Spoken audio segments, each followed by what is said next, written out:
आप जितने लोग आस्था चैनल पर कथा सुन रहे हो, जितने फेसबुक यूट्यूब पर कथा सुन रहे हो, मोबाइल पर कथा सुन रहे हो, आप लोग अपने घर में जब पूजन करते होगे, आप जितना स्मरण करते होगे तो एक आसन बिछाते होगे। अब एक बहुत अच्छी तरह से समझ लेना, तुम्हारे घर के मंदिर में देवी जी की मूर्ति भी है, तुम्हारे घर के मंदिर में शंकर जी की प्रतिमा भी है, स्वरूप भी, शिवलिंग भी है, तुम्हारे घर के मंदिर में गणेश जी भी है, तुम्हारे घर के मंदिर में शंख देव भी रखे हैं, तुम्हारे घर के मंदिर में घंटाल भी रखा हुआ है, गरुड़ घंटा, तुम्हारे घर के मंदिर में गणेश जी भी बैठे हैं, तुम्हारे घर के मंदिर में देवता भी बैठे हैं, तुम्हारे घर के मंदिर में कुल देवी भी बैठी है।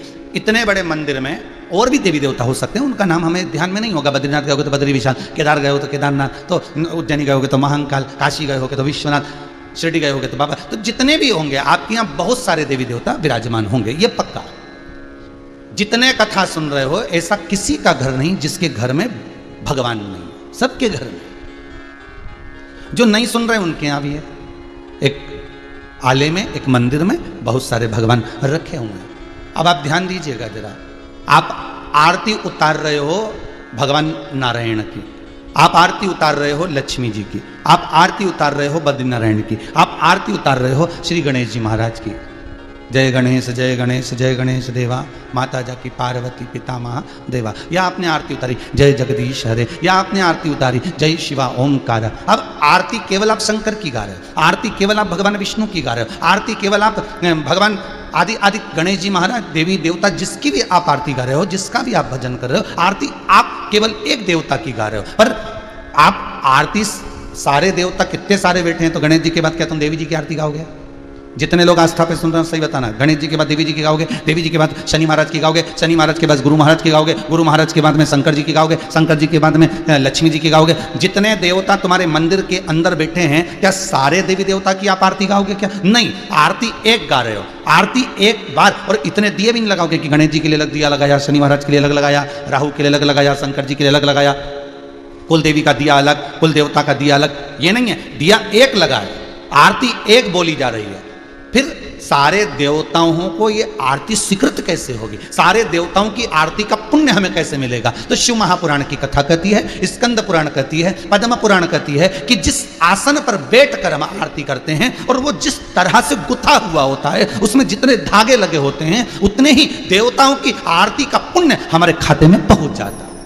हमें अलग से किसी देवता की और आरती उतारने की जरूरत नहीं पड़ती कि गणेश जी की हम अलग से उतारेंगे, कुल देवता की अलग से उतारेंगे, उन देवता की अलग से उतारेंगे, उन देवी की अलग से उतारेंगे। नहीं नहीं, आरती एक है, मंत्र एक है, स्मरण एक है, नाम जाप एक है, पर आसन पर बैठकर सबकी प्राप्ति हमें होगी। आसन पर बैठकर हमें सब फल की प्राप्ति हो गई, आसन पर बैठकर हमें सब स्मरण प्राप्त हो गया। अरे भाई, हिंदू धर्म में कुछ कुछ स्मरण, कुछ कुछ मंत्र, कुछ कुछ उपास, कुछ पूजन, कुछ दान, कुछ सत्कर्म ऐसे आते हैं कि वो हजारों गुना फल प्रदान कर देते, हजारों गुना। जैसे अभी कल रविवार 23 तारीख त्रिस्पर्शा एकादशी आ रही है। ये पिछले वर्ष के योग में पढ़कर इस वर्ष फिर कृपा कर दी भगवान ने। देखिए, अब ये सोचिएगा कि ये त्रिस्पर्शा एकादशी अभी 2 वर्ष से लगभग बाबा की शिखर, इससे पहले कई साल निकल गए थे तो नहीं आई थी। पर ये सोचो कि ये 2 साल से कोरोना भी आ रहा है, तो ये 2 साल से त्रिस्पर्शा एकादशी भी आ रहा है। समझने वाली बात है सब। इससे पहले तो त्रिस्पर्शा एकादशी कई वर्ष निकल जाते थे तो नहीं आती थी, ढूंढ ढूंढ कर जाओ तो नहीं आती थी। तो ये 2 वर्ष, पिछले भी वर्ष में भी इसका स्मरण हुआ था त्रिस्पर्शा का, इस बार फिर त्रिस्पर्शा पड़ गई। आखिर क्यों? और 2 साल से ये कोरोना कहर ढा रहा है और 2 साल से ही पंचांगों के अनुसार ये त्रिस्पर्शा आ रही है। विचार करिएगा कि ये भगवान क्या दर्शाना चाहता है, भगवान क्या कृपा करना चाहता है, भगवान क्या करुणा करना चाहता है। कल जो एकादशी आ रही है 23 तारीख दिन रविवार की, त्रिस्पर्शा एकादशी रहेगी, उसके बाद में द्वादशी लग जाएगी, और द्वादशी के बाद में फिर त्रयोदशी लग जाएगी। 3 पद्म पुराण का उत्तराखंड वर्णन करता है कि 3 एकादशी के क्रम में त्रिस्पर्शा जब पड़ रही है, त्रिस्पर्शा एकादशी के क्रम में जब त्रिस्पर्शा पढ़ रही हो, अर्थात एकादशी भी पढ़ रही हो, द्वादशी भी पढ़ रही हो और त्रयोदशी भी पढ़ रही हो, त्रिस्पर्शा, तो कहते हैं हजारों हजार बार गंगा का स्नान, हजारों हजार बार, कहते हैं हजारों हजार बार गौदान, हजारों हजार बार मंत्र जाप, हजारों हजार बार सारे पृथ्वी के तीर्थ में स्नान, पूजन, दान, अश्वमेघ यज्ञ के 1000 गुना फल, सोम यज्ञ सर्वोत्तम यज्ञ के 1000 गुना फल केवल त्रिस्पर्शा एकादशी पद्म पुराण कहती है उस दिन व्रत करने से प्राप्त हो जाता है। कल उसका नाम रहेगा मोहिनी एकादशी, पर त्रिस्पर्शा है। इसको मंजुला भी कर सकते हैं, मतलब सब में लीन होने वाला। और मेरा सबसे निवेदन है आप सबसे, व्रत करो, भले बकरी जैसे चरो, पर एकादशी जरूर करो, एकादशी जरूर करना। आपसे बने, हम ये नहीं कहते कि तुम भूखे रहो, क्योंकि आज डॉक्टर कहते हैं कि इस कोरोना महामारी के चलते आपका पेट खाली नहीं रहना चाहिए। डॉक्टर कहते हैं इस कोरोना महामारी के चलते आपके भीतर एनर्जी पूरी होना चाहिए, आपकी इम्यूनिटी प्रबल होना चाहिए। और अगर हम आपको एकादशी का व्रत करवा दें और आपसे कहें कि आप पानी पीकर रह जाओ, आप एक फल खाकर रह जाओ, या फल का रस पीकर रह जाओ, या नारियल का पानी पीकर रह जाओ, और आप एकादशी रख लोगे और हमारे कहने पर रख लिया, और मालूम पड़े 3-4 दिन हॉस्पिटल में पड़े रहोगे और सियोर वाले महाराज को कोसते रहोगे। अरे भाई, शिव महापुराण की कथा करते हैं, जजमान हमसे पूछते हैं, कई जजमान पूछते हैं, वो तो भले हैं सोमानी जी जिन्होंने एक बार भी नहीं पूछा है, तो कई जजमान हमसे पूछते हैं कि हम व्रत करेंगे कि ना करें, हम करें कि ना करें। सोमानी जी ऐसे निकले, इनसे हमें पूछना पड़ा। तो जजमान हमसे पूछते हैं कि हम व्रत करें 7 दिन शिव महापुराण के कि ना करें। हमने पूछा ये बताओ पहले तुम्हें शुगर वुगर तो नहीं है, बीपी में ऊंचा नीचा तो नहीं हो रहा? तो क्या गुरुजी शुगर भी है, बीपी भी। तो हमने कहा खूब प्रेम से तुम तो भोजन करो साहब और कथा सुनो। मालूम पड़े तुम व्रत करो और मालूम पड़े हॉस्पिटल में पड़े रहो तो कथा किसको सुनाएंगे? इसलिए तुम तो खूब शिव महापुराण की कथा कर रही है, पद्म पुराण कर रही है कि त्रिस्पर्शा एकादशी में अगर घर के बच्चे भी हैं, घर के बुजुर्ग भी हैं, घर के बड़े भी हैं, और हो सकता है अगर उनसे बन जाए, तो हम ये नहीं कहते कि तुम जल पर रहना, हम ये नहीं कहते कि तुम नारियल पानी पर रहना। हाँ, डॉक्टर कहते हैं अभी आपको आपकी एनर्जी प्रबल चाहिए, अगर भूखे रखेंगे तो हो सकता है कोई तकलीफ हो। इसलिए खूब प्रेम से आप तो बकरी जैसे चरो, पर एकादशी करो और त्रिस्पर्शा को छोड़ना। महाराज, ये वो एकादशी है जिसमें हमने दान करा, पुण्य करा, सत्कर्म करा, भजन करा, मंत्र जाप करा, नाम जाप करा, नाम स्मरण करा, नाम कीर्तन करा, नाम भगवान की भक्ति में जैसे जैसे हम डूबते चले जाते हैं, कहते हैं इसका फल हजारों लाखों गुना हमें अपने आप प्राप्त हो जाता है, अपने आप। ये त्रिस्पर्शा है।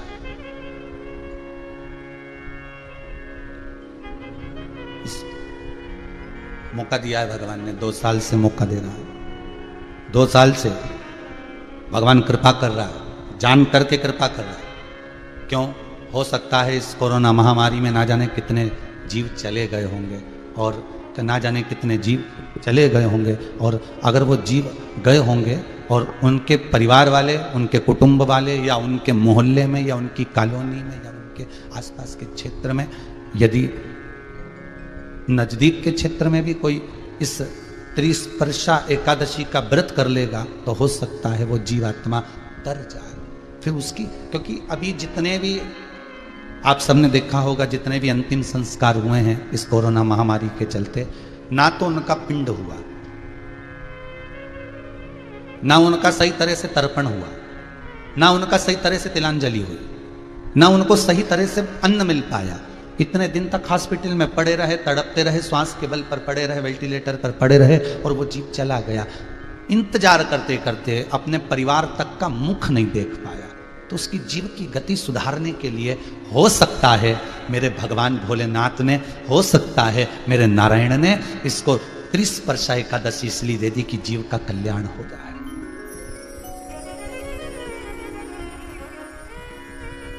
करो।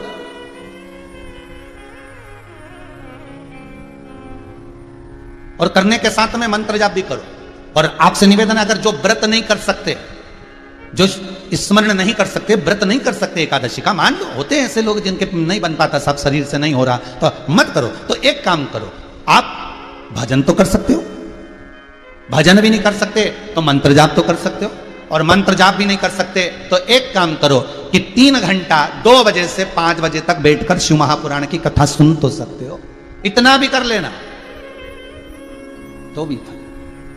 तो कथा जो चल रही है वो आसन पर चल रही है। जिस आसन पर बैठकर हम भगवान की भक्ति को धारण करें, जिस आसन को हम बैठकर भगवान का नाम लेते हैं, घर के मंदिर में ढेर सारे देवी देवता होते हैं, बहुत सारे देवता होते हैं। ऐसा नहीं है, हम मना नहीं करते कि आप क्या देवता मत रखो, आपकी मर्जी पड़े जिस देवता को रखो, आपकी जिससे अच्छी पटे उसको पटा लो, हमारे कोई दिक्कत वाली बात नहीं। आप राम जी से स्नेह करते हो, राम जी को भी रखो, आप कृष्ण से स्नेह करते हो, कृष्ण को भी रखो, आप शिव से स्नेह करते हो, शिव को भी रखो, आप भवानी से स्नेह करते हो, भवानी का स्वरूप आप मंदिर में रखो, मना नहीं है, हमारे किसी के लिए हम मना नहीं कर सकते।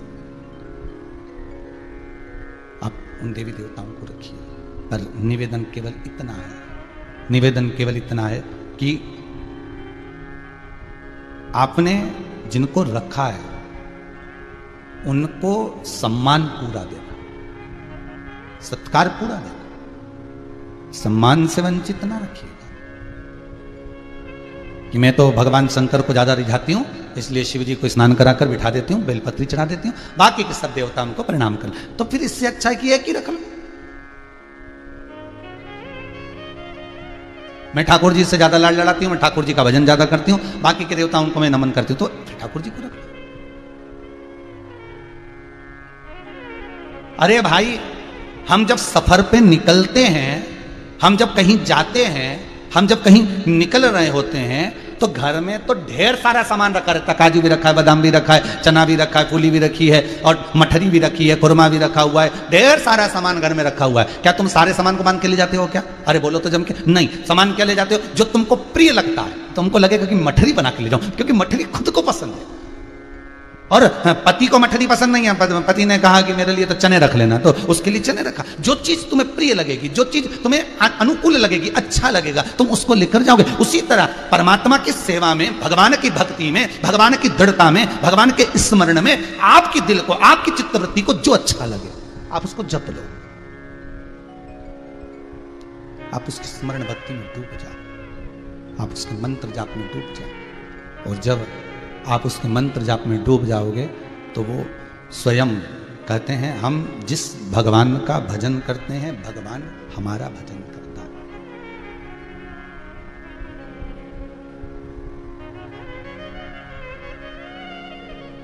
हम जिसका स्मरण करते हैं वो हमारा स्मरण करता है। पहले के समय में महाराज शास्त्र कहता है कि हम जिसको याद करते थे सामने वाला व्यक्ति हमें याद करने लगता था। महाराज, हम जिसको याद करते हैं सामने वाला व्यक्ति हमें याद करने लगता है। हम जिसका स्मरण करते हैं सामने वाला व्यक्ति हमारा स्मरण, कि हमें उसकी याद आ रही है, हमें उसका स्मरण आ रहा है। हम क्यों कहते हैं ऐसा? क्योंकि सामने वाला व्यक्ति जो होता है ना, उसको हमारा स्मरण आता है, सामने वाले व्यक्ति को हमारा स्मरण ज्ञात होता है, हम ज्ञात होते हैं।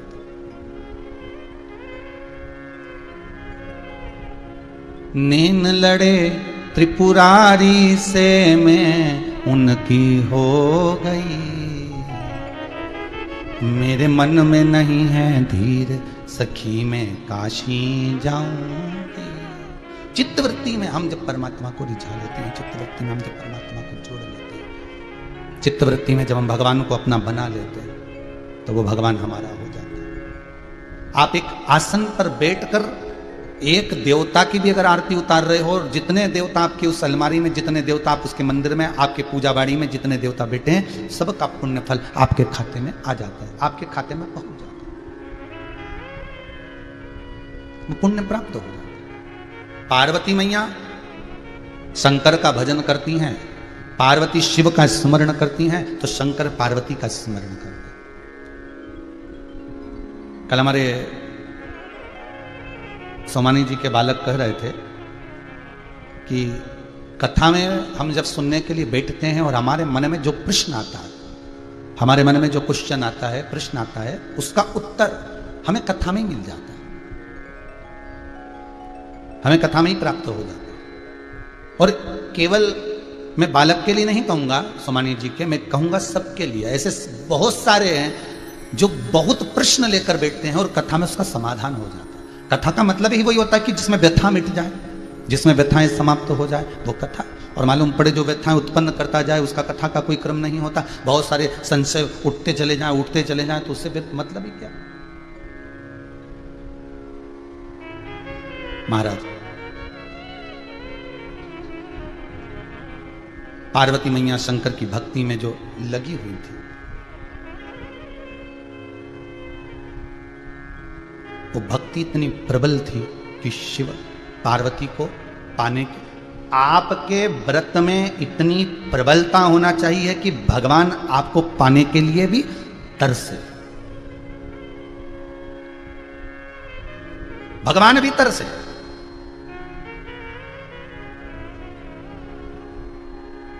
कभी कभी किसी मंदिर में जो भगवान का प्रिय भगत होता है ना, जो भगवान का लाड़ लड़ाने वाला होता है, प्रिय होता है, और वो मंदिर में नहीं आया एक आध दिन, तो भगवान का जब श्रृंगार होता है ना तो वो अपने आप गिरने लगता है। और ये केवल भगवान के मंदिर में नहीं, आपके यहाँ भी होगा। आप अगर भगवान का श्रृंगार कर रहे हो, बार बार मुकुट नीचे गिर रहा है, कहीं हार नीचे गिर रहा है, कहीं भगवान की बंसी नीचे गिर रही है, फिर पहनाओगे फिर गिरेगा, तो मन में आएगा आखिर बात क्या है। तो भगवान क्यों चाहते हैं? तो भगवान चाहते हैं कि वो रोज आता था, आज आया क्यों नहीं। वो रोज मुझसे मिलने आता था, उसका रोज दीदार होता था, मुझसे रोज दर्शन होता था, फिर आज आया क्यों नहीं है, वो यहां पहुंचा क्यों नहीं।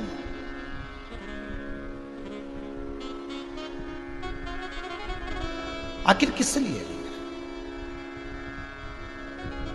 एक प्रश्न है इसी आसन से जुड़ा हुआ कि महाराज हिंदू धर्म के अंदर साष्टांग दंडवत करना का विधान है कि भगवान के सामने साष्टांग दंडवत कर दो। तो इसका लाभ क्या? हमने कहा इसका एक ही लाभ है। जब हम पृथ्वी का स्पर्श करते हैं, जब हम पृथ्वी पर अपना मस्तक रखते हैं, तो रखते से ही हमारा एक व्यास कंप्लीट हो जाता है। व्यास मालूम है आप लोगों को? जितने लोगों ने टीवी पर कथा सुन रहे हैं, आपने भी कभी ना कभी अपने स्कूल में पढ़ाई करी होगी, उस पढ़ाई में आपने एक व्यास बनाया होगा। आपको मालूम होगा एक प्रकार होता था, उसमें एक कोना होता था और उसमें एक पेंसिल उसमें फंसाई जाती थी। उस नुकेली वाले कोने को रखा जाता था कॉपी पर और उस पेंसिल वाले कोने को रखा जाता था कॉपी के दूसरे सिरे पर।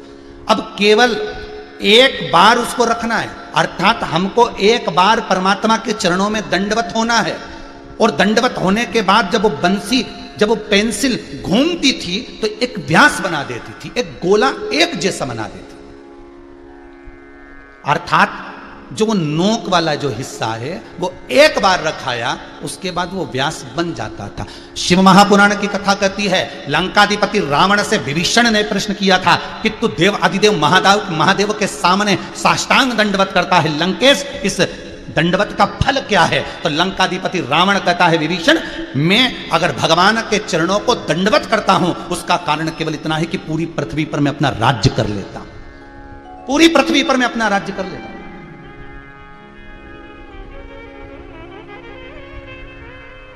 केवल एक दंडवत का फल इतना है।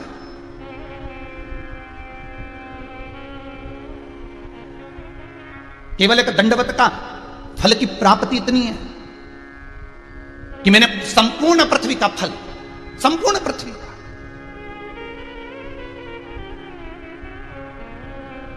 जैसे बीले के फल का रस शंकर को चढ़ा देने पर संपूर्ण पाप मनुष्य के छिन्न हो जाते हैं। अब दुनिया के लोगों ने वो बीले का रस तो हटा दिया और उसकी जगह लोग कहते हैं ईख का रस, गन्ने के रस का अभिषेक करवा। हमने कई लोगों से सुना, हमारे वो सेठ जी ना गन्ने के रस का अभिषेक कर रहा, 25 किलो गन्ने का रस बुलवाया है अभिषेक करने के लिए, 50 किलो गन्ने का रस बुलवाया। अरे शिव महापुराण की कथा में नहीं वर्णन, शिव महापुराण की कथा में वर्णन है, स्कंद पुराण में वर्णन है, लिंग पुराण में वर्णन है, नर्मदा पुराण में वर्णन है कि जो बेलपत्री का फल होता है, उस फल का गुर्दा पानी के कलश में डाल दो और वो जल अगर समर्पित कर दिया तो ही पाप छिन्न हो जाते, रस ना भी मिले तो चलेगा।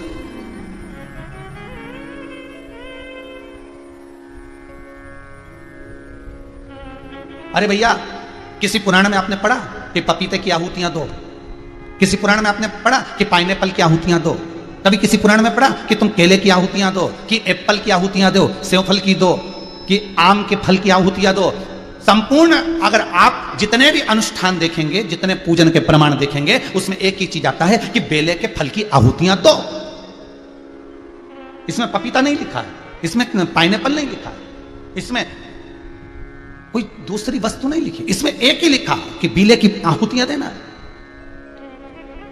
बेले के फल की आहुतियां दो, हवन करो। तो उसका क्या प्रमाण? तो शास्त्र कहता है मात्र बेले का एक टुकड़ा भी अगर अग्नि में जाता है, 33 कोटि देवताओं को अगर हमने आहुति छोड़ी, ओम ब्रह्मवे स्वाहा, ओम विष्णवे स्वाहा, हम जिस देवता का नाम लेंगे उस देवता की जब आहुति छोड़ेंगे तो वो उसके खाते में जाती है। हमने ब्रह्मा का नाम लेकर ब्रह्मदेव की आहुति छोड़ी तो ब्रह्मा के खाते में गई, विष्णु के नाम लेकर ओम विष्णवे स्वाहा तो विष्णु के खाते में गई, देवी की आहुति छोड़ी तो देवी के खाते में गई, अगर हमने गुरु महाराज की आहुति छोड़ी तो गुरु के खाते में गई। केवल एक बेल का फल ऐसा होता है, बेल का टुकड़ा ऐसा होता है, बेल पत्री के वृक्ष का फल ऐसा होता है जिसका एक टुकड़े की अगर आहुति भी हम डालते हैं तो वो सारे देवताओं के खाते में जाती है, वो एक देवता के खाते में नहीं जाएगी।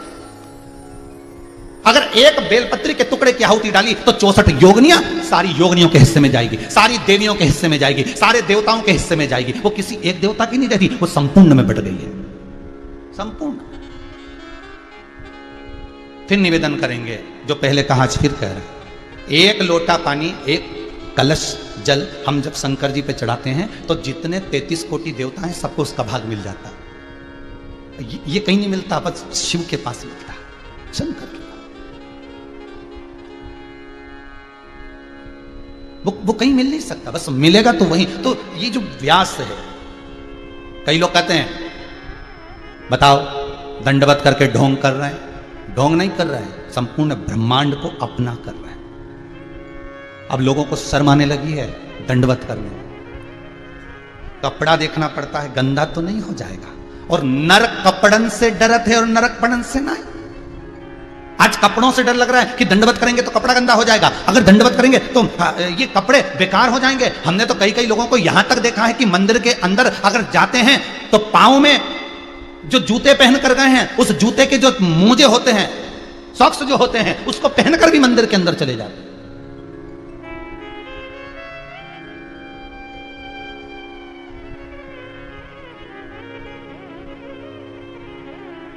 वो पांव में मोजा पहनकर मंदिर के अंदर। अब बताओ ईमानदारी से बोलो, तुमने जूता बाहर उतारा, वो जूते का संग पकड़ा कि नहीं पकड़ा उस मोजे ने? वो सब संग, तो उसको पहनकर तुम मंदिर के अंदर कैसे प्रवेश कर गए? उसको पहनकर तुम मंदिर में कैसे प्रवेश कर गए? पर एक चीज हमको देखने को मिलती है हमारे गोवर्धन नाथ जी के चरणों में, श्री गिरिराज महाराज के चरणों में।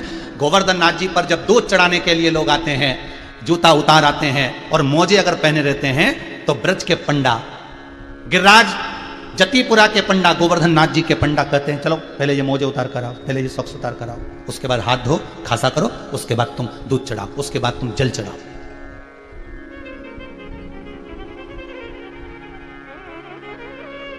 तो संग तो वही है।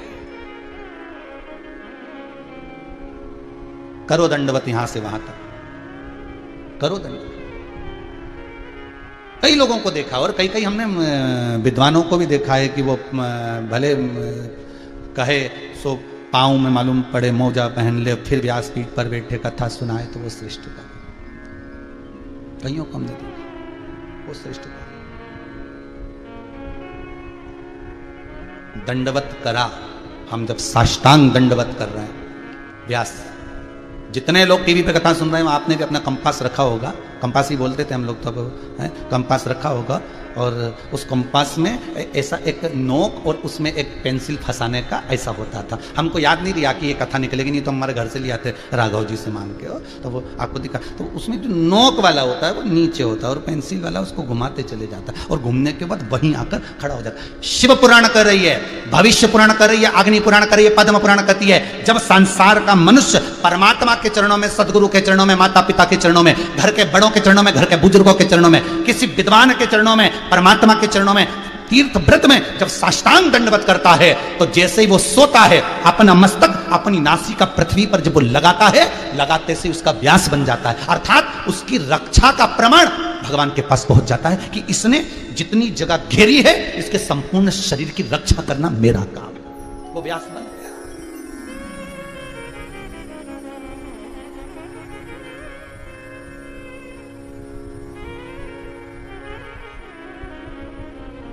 अब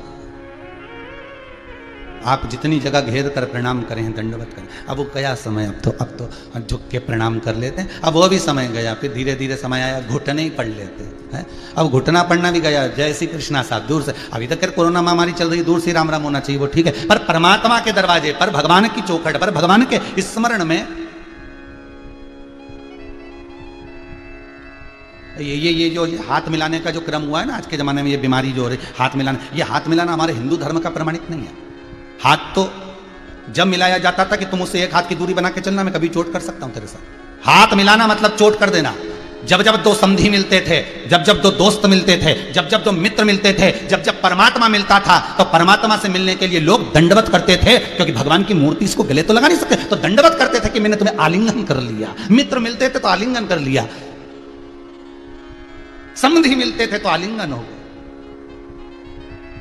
हमारे दंडवत करने में हमारा अभ्यास है, हमारे दंडवत करने में हमारी रक्षा है, सुरक्षा है,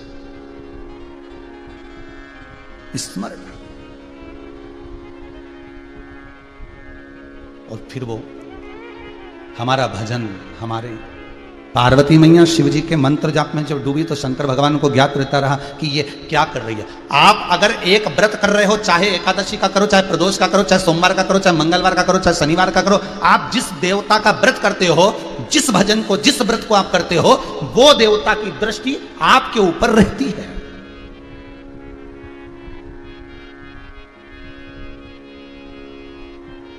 वो देवता की दृष्टि रहती है।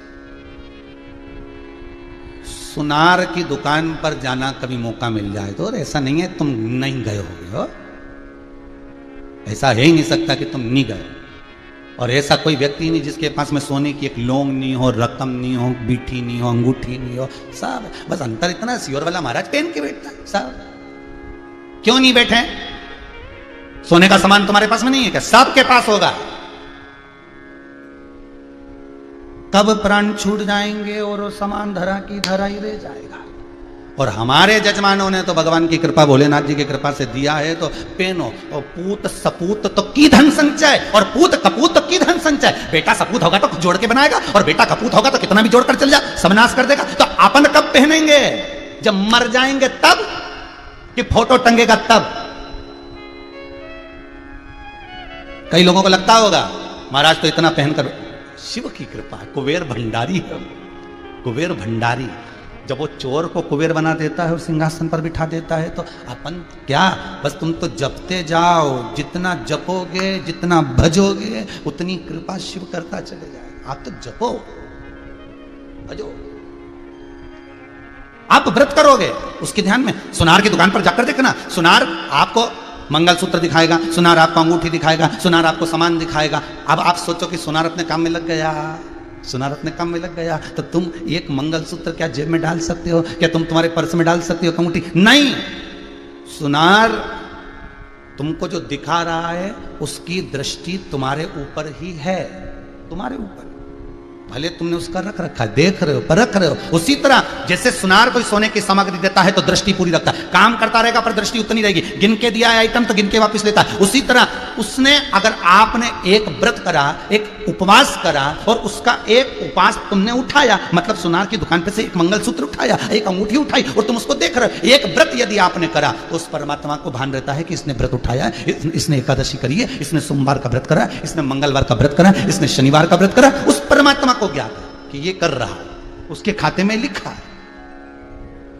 बस निवेदन है कि वो सोने की अंगूठी देखो, अच्छे से देखो, ले भी लो, मना नहीं है, पर चुपचाप से जेब में मत डालो। जेब में डाला तो फिर जो होगा वो तुम सबको मालूम, फिर तो कमरा में ले जाके कूटे।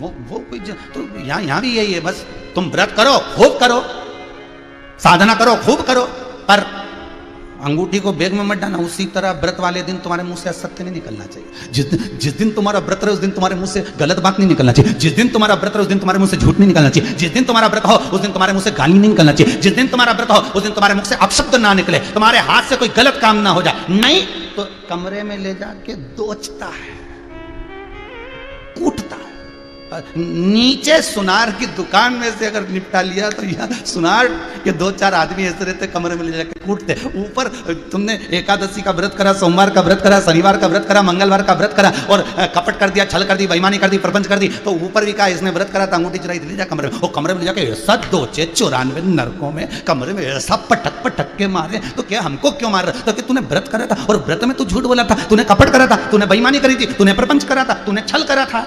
बस वही हिसाब पूरा हो रहा है।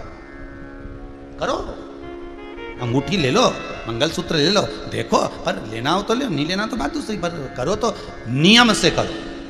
व्रत करना है आपको मना नहीं है। आप लोग कई माताएं कहती हैं हम तो पशुपति व्रत करेंगे, कोई के हम सोमवार का व्रत करेंगे, कोई के हम संकट सोमवार करेंगे। पड़ोसन को देख देख के संकट सोमवार का व्रत रख लिया और मालूम पड़े ऐसा व्रत रखा कि 2 घंटे से तो हॉस्पिटल में पड़ी और क्या क्या अब मेरा संकट सोमवार का व्रत कैसे करूं? डॉक्टर बोल रहा बाद में कर लेना, फिर अगला व्रत आया तो बीपी ऊंचा नीचा हो गया, टेंशन में हो गया, मैं खाऊंगी नहीं, टेंशन हो गया। व्रत करो मना नहीं है, पर तुमसे सधे वैसा करना, तुमसे सधे वैसा करना।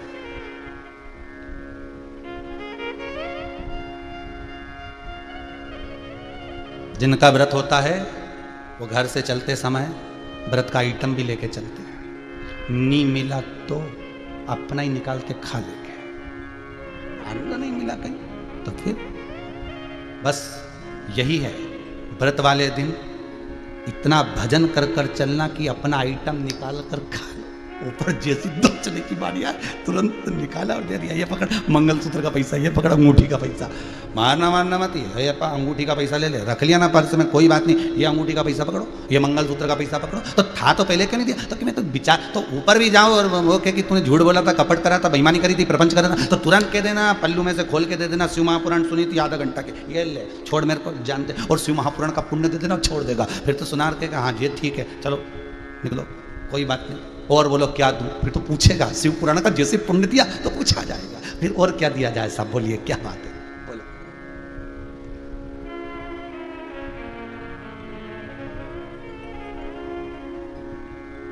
कितना? अच्छा, किराने वाला किराना बेचता है, कपड़े वाला कपड़ा बेचता है, ठीक है, और लकड़ी वाला लकड़ी बेचता है, लोहे वाला लोहा बेचता है, पर सबसे सुंदर दुकान तो सोने चांदी वाले की होती है। तुम देखा, इतनी सुंदर सजा धजा के रखेगा, एकदम पतला पतली टांग टंगा के, एकदम बढ़िया। और कोई दुकान वाला तुमको चाय नहीं पिलाएगा, पर वो जरूर पिलाएगा। कभी विचार करना, पिलाएगा। उसी तरह वो परमात्मा है, वो सब कुछ व्यवस्था रखता है। मंत्र जपोगे, भजन करोगे, कीर्तन करोगे, स्मरण करोगे, नाम जाप करोगे, तो वो कह देता है मेरे पास में बहुत तरह तरह के आइटम हैं, 94 तरह का नरक और ये वैकुंठ है, ये गौलोक धाम है, ये कैलाश पर्वत है, ये ब्रह्मलोक है, ये देवलोक है। तुम जितना भजन करा है, जिस वैरायटी का आइटम चाहिए माल देना पड़ेगा। तुमने कहा मैंने शिव महापुराण की कथा सुनी है, तो कह देगा जाओ इनको जरा हीरे की अंगूठी दिखाओ, कैलाश पर्वत छोड़ के आओ। अगर तुमने कहा कि मेरे पास में इतना रुपया है, मैंने भगवान विष्णु का भजन करा, तो कहेगा इसको वैकुंठ छोड़ के आओ, ले जाओ इसको जरा बढ़िया गोल्डन रूम दीजिए। तो ये आपके ऊपर है कि आपको चाहिए क्या, आपको क्या चाहिए, ये आपके ऊपर। एक कथा पहले सुनाई है, वही कथा का प्रमाण फिर लेते हैं। एक पंडित जी कथा करते थे, बड़ी सुंदर कथा वाचते वाचते पंडित जी मर गए, बैकुंठ गए। बैकुंठ का दरवाजा बंद था।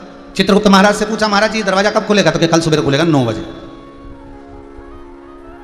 हर एक चीज का एक समय होता है। जैसे भी वैक्सीन लगवा रहे हो, 18 साल का व्यक्ति अगर लगवाना चाहता है तो उसका पहले बुकिंग कराओ, 9 बजे ऑफिस खुलेगा, उसमें टच करके आप लिख के डाल दो हमको ये आईडी, ये ऐसा और ये ऐसा, और फिर वो तारीख दे देगा, इतनी तारीख को तुम इतनी बजे पहुंच जाना। तो बैकुंठ में भी तारीख, बैकुंठ में भी स्थान, समय। पंडित जी तो अब मरने वाले तो कभी भी मर जाए, परंतु उनको क्या एकदम डायरेक्ट दरवाजा खुला है कि अंदर चले जाओगे? खड़े रहो बात। अब पंडित जी लाइन में खड़े हो गए, तो लाइन में पंडित जी खड़े थे, इतने सारे लोग खड़े थे, और पंडित जी जिसके पीछे खड़े थे वो एक बस का ड्राइवर था, जीन्स मीन्स पहना था, पंडित जी धोती कुर्ता बगलबंदी वगैरह सब पहने, तिलक विलक सब लगाया, और एक जो आगे खड़ा था ना वो जीन्स पहना था और टोपी भी लगाया हुआ था, और उसके कहीं 2-4 जगह से बनियान और जो जीन्स थी उसमें थेगड़े भी लग रहे थे, मतलब 2-4 जगह से फटी हुई थी। फटी क्या कह सकते, डिजाइन थी वो। अब वो जूता वूता भी पहना था, बढ़िया मौजा जूता, बढ़िया जोरदार, और चाबी घुमा रिया था बढ़िया आराम से, और खड़ा हुआ, और पंडित जी उसके पीछे खड़े। अब सुबह 9 बजे दरवाजा खुला बैकुंठ का। जैसे बैकुंठ का दरवाजा खुला, सबसे पूछा तुम कौन? तो कोई बोला हम ये, कोई बोले हम वो, तो क्या तुम वहाँ चले जाओ, तुम वहाँ चले जाओ। अब ये बस का ड्राइवर आया, इससे पूछा तुम कौन? हम बस के ड्राइवर हैं।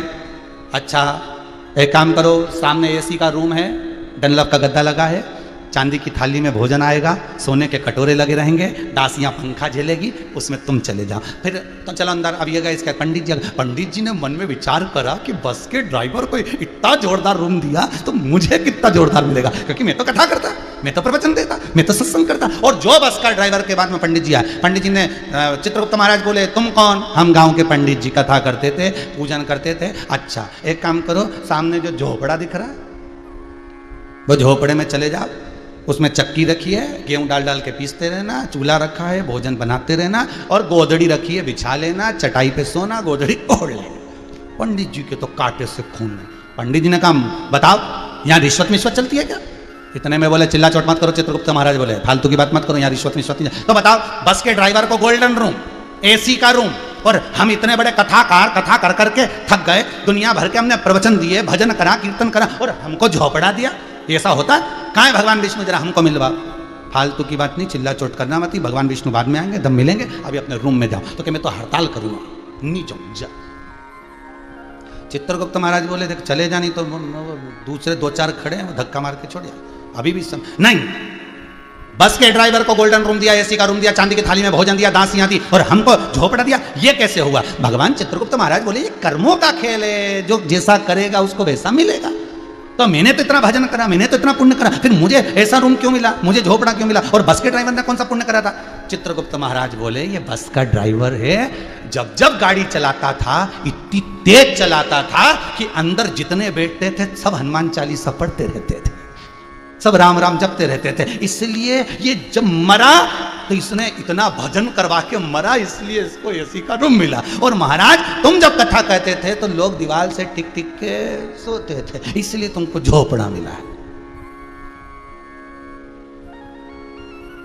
उसके यहाँ बड़ा विचित्र हिसाब है साहब, उसके हिसाब को नहीं जान सकता कहीं का। इतना जोरदार जोरदार लिखा पढ़ी करे, अपने यहाँ तो एक सीए, अपने यहाँ एक ऑफिसर लिखता रहे, एक मुनीम लिखता रहे, उसके यहाँ तो कितने कंप्यूटर लगे, कितने एक एक कंप्यूटर में हिसाब है। झूठ कितनी बार बोला? 652 बार। वो झट से निकाल देगा कि इतने श्वास निकली, इतनी तारीख को पैदा हुआ, इतनी बजे पैदा हुआ, इतनी बजे मरा, इतनी घड़ी में मरा। अब इस बीच में हिसाब लगा, सब कंप्यूटर अलग अलग, सबके पास हिसाब अलग अलग। झूठ का हिसाब उस कंप्यूटर में, छल का हिसाब उस कंप्यूटर में, कपट का हिसाब उस कंप्यूटर में। एक बटन दबा बस वो क्लिक, सब हिसाब सामने देख। फिर बोले बोल रहे भेरू कितना झूठ बोला, या तो तू सत्य बोल दे भगवान के सामने। फिर कहेगा मैंने तो एक भी झूठ नहीं बोला, मैं तो जिंदगी भर लगा रहा, मेरे परिवार के भरण पोषण में लगा रहा, मेरे पत्नी और बच्चों के सेवा में लगा रहा, मैंने जिंदगी में कभी कोई छल नहीं करा। तो इतने में भगवान बोले पत्नी, बच्चे, कुटुंब, कबीला, ये सब तुझे क्यों दिया? देने का कारण केवल इतना था कि तू जो पुण्य करेगा उसको पाप में बदलने के लिए। ये तू कमा कर लाएगा, इनको देगा, इनको देगा, वो छल कपट बेईमानी पर सब, इसलिए तू हिसाब लगा ले। और वो हिसाब लगाया, आखिरी में शून्य पाया, रो दिया, बिलख दिया, तड़पने लगा, मुझे परेशान मत करो। बिलख दिया, रो दिया, तड़प दिया। चित्तवृत्ति में अशुद्धता। शरण में आए हैं हम तुम्हारी, दया करो है दयालु भगवन। अब रोएगा, अब प्रार्थना करेगा, अब निवेदन करेगा, अब स्मरण करेगा, तो कहाँ महाराज दंडवत कर रहे हो तो समझ लेना अब भगवान संभाल लेगा। फिर वही वाली कथा आ गई, आप कथा संभालो, आप मंदिर संभालो, घर विश्वनाथ संभालेगा, तुम्हें नहीं संभालना। और वही हुआ, पार्वती जी ने जो भजन किया, पार्वती जी ने जो स्मरण करा, शंकर जी के विवेक में आ गया कि पार्वती मेरा भजन कर रही है। संसार का एक जीव, एक मछली, जलचर, थलचर, वायुचर, मृत्यु लोक में रहने वाला एक संसारिक मानव, क्या एक जीव भी अगर भजन करता है तो उसको मालूम है कि इसने मेरा स्मरण करा, इसने मेरा नाम जाप करा, इसने मेरा कीर्तन करा, उसको मालूम है। एक कथा मिलती है, एक व्यक्ति पैदल पैदल केदारनाथ जी के लिए जा रहा है, पैदल पैदल जा रहा है केदारनाथ। स्मरण करता जा रहा है, हर शंभो हर हर शंभो, हर शंभो हर हर शंभो। स्मरण करता करता करता करता करता केदारनाथ, जैसे पूछते पूछते जानते जानते केदारनाथ पहुंच गया। पहुंचने में थोड़ी सी देर हो गई। केदारनाथ जी का आज विराम दिवस, पट बंद होना था, बाबा को सोना था, और ये पहुंच रहा है और वहां 20 मिनट पहले पट बंद हो गए। केदारनाथ जी की पालकी वापस आने लगी। पंडा जी के चरणों में, पंडित के चरणों में उस व्यक्ति ने पांव पकड़ लिए, मुझे दर्शन करा दो, बहुत दूर से आया, बहुत दूर से आया, आस और विश्वास लेकर आया हूं, मुझे दर्शन करा दीजिए।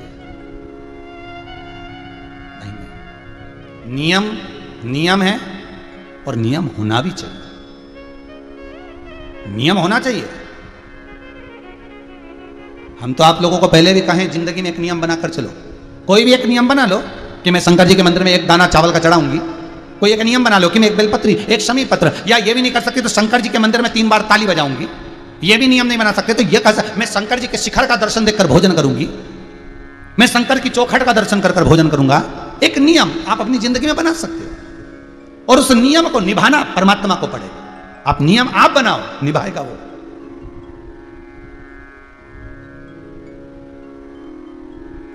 नियम आप बनाइए, वो निभा सकता है। अब भैया दर्शन करा दीजिए, नहीं नहीं नहीं, आप तो 6 महीना पट बंद रहेगा और 6 महीने के बाद दर्शन खुलेंगे। हाथ जोड़ लिए, पांव पड़ लिए, भैया कृपा करो। नहीं, नियम ऐसा, ताले लग गए, बंद हो गया, चलो बर्फ जम रही है, ठंड पड़ रही है, चलो नीचे चलो, अब तो जाओ तुम भी। 6 महीने, हाँ भैया थोड़ी सी देर दर्शन करा के वापस बंद कर देना। नहीं नहीं नहीं, एक बार अगर दर्शन बंद हो गए तो फिर नहीं खुलेंगे। अब तो 6 महीने के बाद ही खुलेंगे। आंख में आंसू भर गया।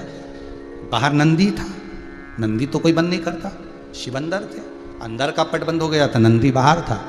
ये नंदी से टिक कर बैठ गया, रो रहा। पंडित जी ने बोला चलो यहां से उठो। थोड़े दूर गया, दूर जाकर बैठ गया। एक पत्थर से, एक शिला से टिक कर बैठ गया, पत्थर शिला से टिका, बैठ गया। ठंड लगने लगी। जो था उसके पास में वस्त्र, उसको उसने ओढ़ लिया। सब चले गए, ये रह गया।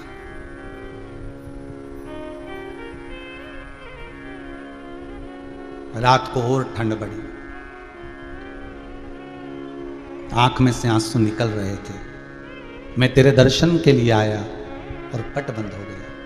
पैदल चलकर आया हूं, बड़ी दूर से आया, बड़ी दूर से। आप कृपा करेंगे तो दर्शन होगा। बंद पट। रात को एक कोई सन्यासी त्रिशूल लेकर, डमरू लेकर आ गया। एक सन्यासी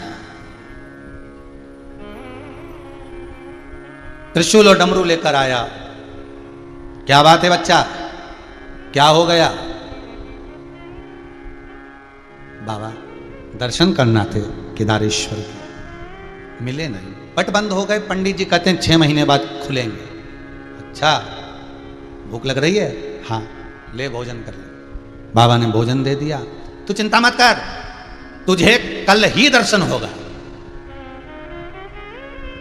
अभी सो जा, मैं तुझे कल दर्शन करा दूंगा।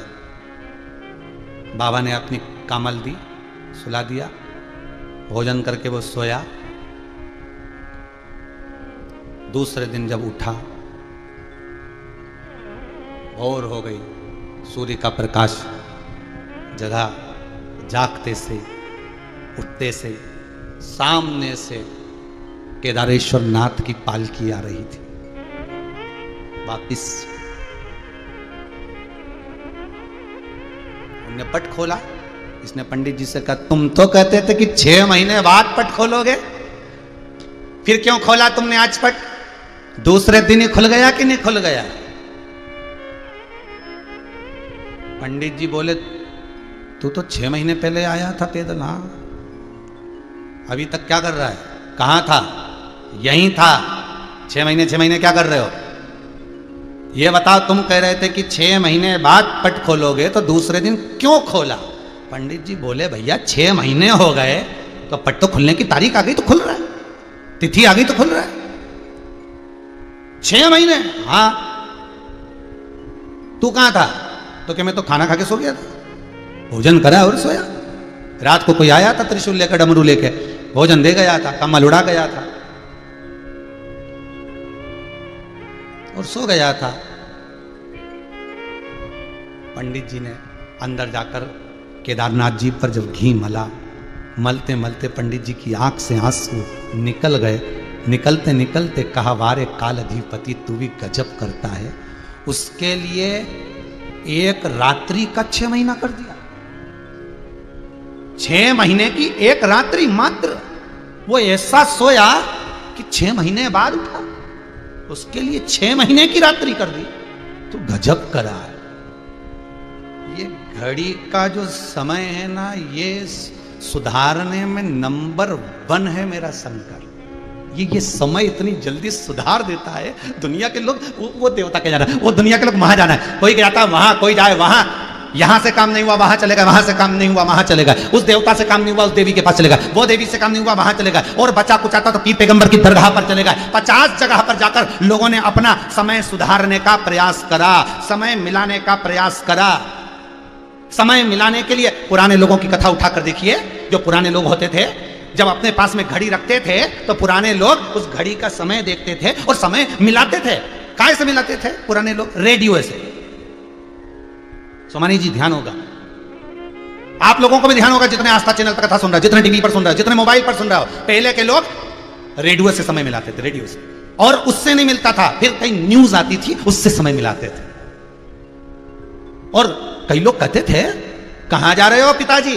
पिताजी बोलते थे बस आ रहा हूं जरा न्यूज देख के। तो न्यूज सुनने नहीं जा रहा, घड़ी बंद हो गई, समय गड़बड़ हो गया, तो इसको मिला के आ रहा हूं। तो समय मिलाने के लिए वहां जाते थे। घड़ी बंद हो गई, उसको सही करना है, मिलाना है, तो वो उस न्यूज चैनल के पास में, उस रेडियो के पास में जाते थे और बिल्कुल कांटा लगा के बैठ जाते थे।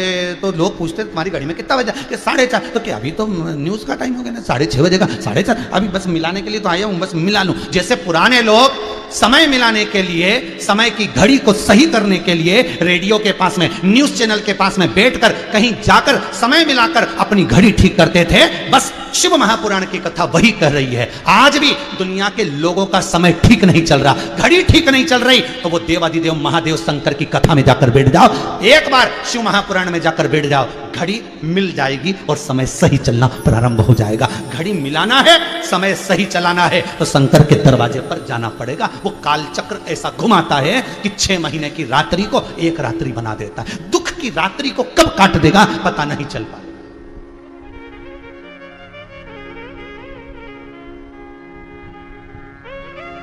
दुख की रात्रि को कब काटेगा शंकर? मेरा दयालु, मेरा करुणा सागर, मेरा भोलेनाथ दुख की रात्रि को कब काटेगा पता नहीं चलेगा। बस उसकी शरण में जाओ, शंकर का अनुमोदन करो, श्री शिवाय नमस्तुभ्यम का जाप करो, ओम नमः शिवाय जपो, चाहे महामृत्युंजय मंत्र को जपो, चाहे 1 लोटा पानी चढ़ा दो, बेलपत्री चढ़ा दो, चाहे शमी पत्र चढ़ा दो। नहीं मिले 3 बार ताली बजा दो, वो भी नहीं मिले शिखर का दर्शन कर लो, शिखर दर्शनम सर्व पाप नाशनम। बस वो घड़ी की सुइयों को सवारने में नंबर 1 है। जितने वार बनाए सब शंकर ने बनाए। उठाओ शिव महापुराण देख लो, विद्येश्वर संहिता में लिखा है। सोमवार उसने बनाया, मंगलवार उसने बनाया, बुधवार, गुरुवार, शुक्रवार, शनिवार सब उसके बनाए हुए। घड़ी उसने बनाई, पल उसने बनाया, तिथि उसने बनाई, नक्षत्र उसने बनाया, समय उसने बनाया, जन्म देने वाला वो, मारने वाला वो, जब एक एक श्वास का हिसाब रखने वाला वो। तो घड़ी सही करना है तो उसी के पास तो जाओगे जिसकी दुकान पे सही हो सकती है। किराने की दुकान पे जाके बोल रहे जरा घड़ी सही कर दे रहे, किराने की दुकान पे जाके बोल रहे भैया घड़ी देखें, हमारी HMT की है, तुम जरा देख लेना।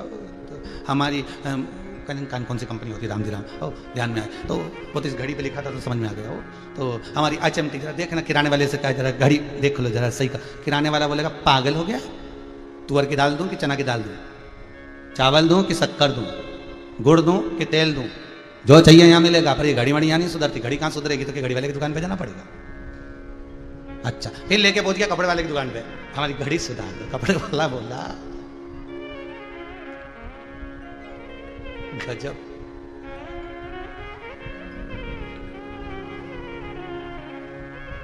अरे भाई, कपड़ा नापा जाता है मीटर से,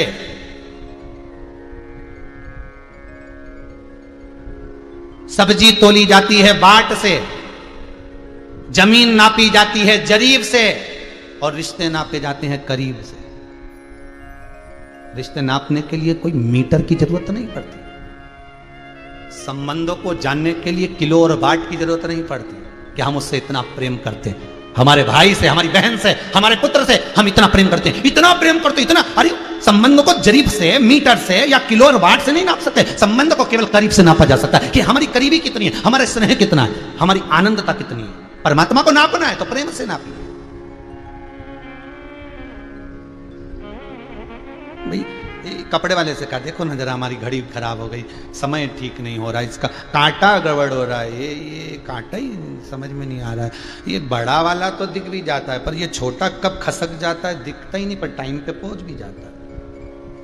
वो जरा देखिए जरा। फिर वो कपड़े वाले ने कहा, नहीं नहीं हमारे यहाँ पर नहीं, हमारे यहाँ तो कपड़ा देते। फिर गया सुनार की दुकान पर, कह जरा देखना जरा। वो कहे, दादा पागल हो गया है क्या तू, बता घड़ी लेकर सुनार की दुकान पे आए हैं तो सोना चांदी मिले। फिर वो कहे लकड़ी वाले की दुकान पे चले गए, सोफा बना रहा था, कह घड़ी सही, तो क्या यहाँ नहीं हुआ, यहाँ तो कील ठोकी जाए, चलो यहाँ से। फिर वहाँ से भी नहीं हुआ, तब आखिरी में फिर पहुंचा मोबाइल की दुकान पे। मोबाइल वाले ने कहा, यहाँ तो मोबाइल ठीक होता है साहब, यहाँ पर घड़ी ठीक नहीं होती, समय ठीक नहीं होता, ये जाओ घड़ी वाले के पास। फिर घड़ी वाले के पास गए तो घड़ी वाले ने कहा, देखो सेल बदल के देख लेता हूँ।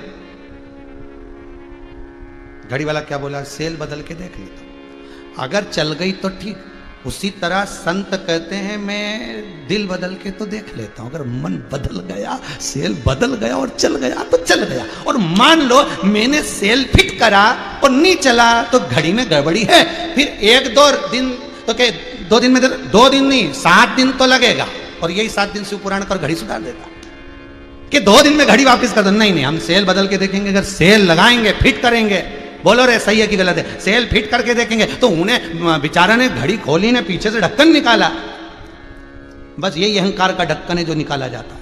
अहंकार का ढक्कन जैसे निकाला और उनमें से जो पुराना सेल था, मतलब जो मन व्यसनों में डूबा हुआ था, काम में, लोभ में, आसक्ति में, तृष्णा में, वासना में, उसको निकाला। तो निकालते से बोला, रे खूब सारा कचरा जम गया, अगर तुम बोलो तो सेल के साथ साथ सफाई भी कर दो। तो इतने में सदगुरु बोले, कचरा ज्यादा हो गया, सेल तो बदलूंगा नहीं, सफाई भी कर दूंगा, पर थोड़ा समय लगेगा। तो क्या अब एक काम करो, सेल बदल के देख लिया चल ही नहीं रही, तो एक काम करो, तुम तो घड़ी साफ भी कर देना और फिर बाकी। तो 2 दिन में दे दोगे क्या? नहीं।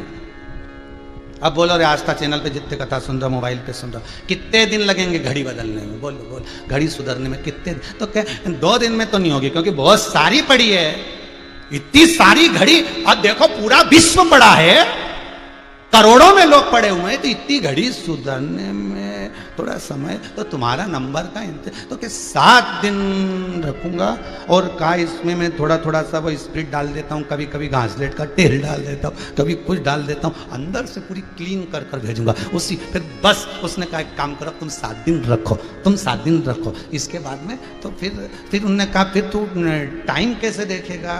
तो क्या काम करूँगा, हमारी पत्नी के पास में भी घड़ी है, बच्चों के पास भी घड़ी है, उसमें देख लो। तो उनकी सही चल रही है। हाँ सही इसलिए चल रही क्योंकि रोज शंकर जी के मंदिर जाती थी, लोटा भर के पानी चढ़ाती थी, रोज शिव जी के मंदिर जाए ना बेलपत्री चढ़ा, तो उनकी घड़ी तो बढ़िया चल रही है। घड़ी तेरी गड़बड़ हुई है, और एक के घड़ी के चक्कर में सब परेशान हो रहे हैं। अब ये बार आके बोला कितनी बज रही, इसकी घड़ी के चक्कर में सब। तो एक व्यक्ति के ग्रह नक्षत्र जब बेकार होते हैं, अच्छे चलते हुए ग्रह नक्षत्र जब बेकार हो जाते हैं, एक घड़ी व्यक्ति की जब पल घड़ी समय एक व्यक्ति का बेकार हो जाता है, तो पूरा परिवार हिल जाता है, पूरा परिवार। जरा देखना भाई कितना बज रहा है, जरा देखना छोरा कितना बज रहा है, मेरी तो घड़ी बेकार हो गई। 7 दिन तक पटक दी सुधरने के लिए घड़ी वाले के यहाँ, और घड़ी सुधर कर जब आई इतना खुश हुआ। तो उन्हें बोला, बताओ रुपया कितना हुआ? तो क्या दे जा 50 रुपये दे जा।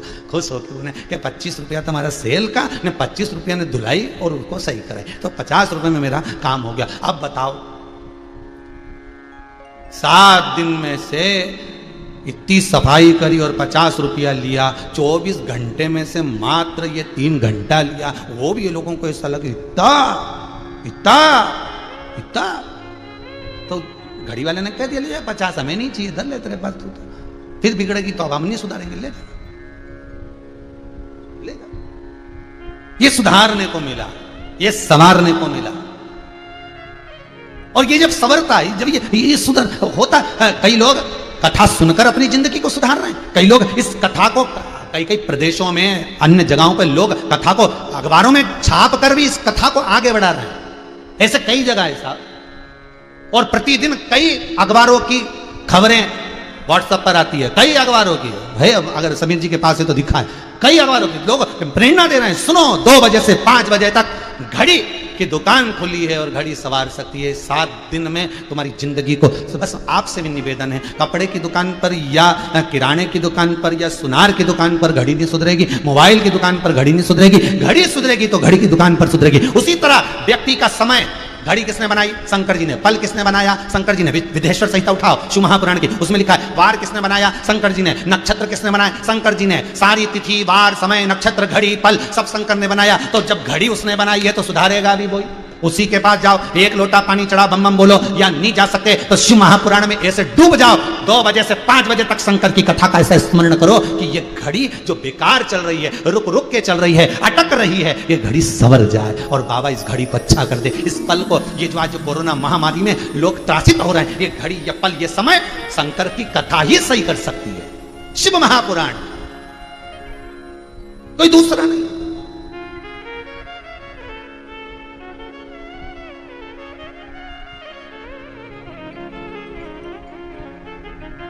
पल सुधार।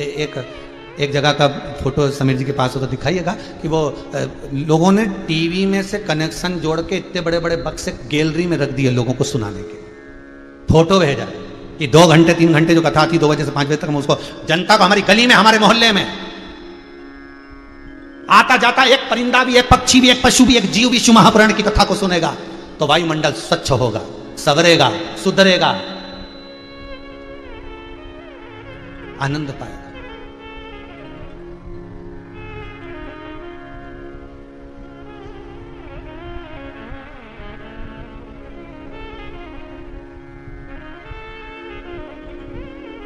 एक माता को ब्लैक फंगस हो गया, आंखों में दिखना बंद हो गया, तो भी मोबाइल पर कथा सुन रही है, हॉस्पिटल के अंदर बैठकर बाबा पर विश्वास कर कर कि बाबा आंखें भली जा रही है पर शंकर मेरे भीतर रहेगा तो वह त्रिनेत्रधारी अपना नेत्र मुझे दे देगा, ये विश्वास है। इतना विश्वास, इतना भरोसा, इतनी दृढ़ता। नेत्र में पट्टी लगी हुई है, नेत्र बंद,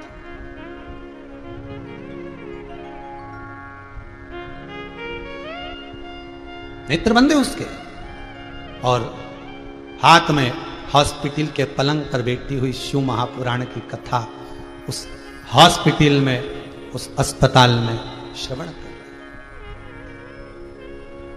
नेत्र बंद उसके। तो ये नई जो बीमारी आ गई, नेत्र काले पड़ जाना, ब्लैक फंगस की, दिखाई नहीं देना, वो ग्रसित हो गई।